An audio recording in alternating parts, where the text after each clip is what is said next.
வணக்கம் நேயர்களே, இன்னைக்கு நம்ம சண்டே ஸ்பெஷல் எங்க வீட்ல என்ன பண்ணிருக்கோம் பார்க்கலாம். சுட சுட கீ ரைஸ். இங்க பாருங்க, மட்டன் குழம்பு, காரமா அழகா டேஸ்டியா மட்டன் குழம்பு. அடுத்தது சிக்கன் குழம்பு. இங்க பாருங்க,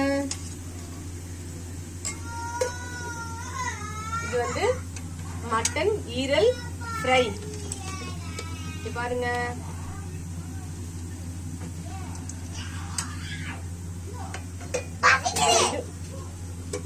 இது வந்து தால், சாப்பாட்டுல போட்டு சாப்பிடுறதுக்கு.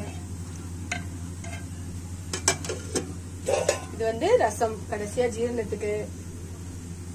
இது வந்து சட்னி, கிரீன் சட்னி. லாஸ்டா ஜீரணத்துக்கு சோம்பு.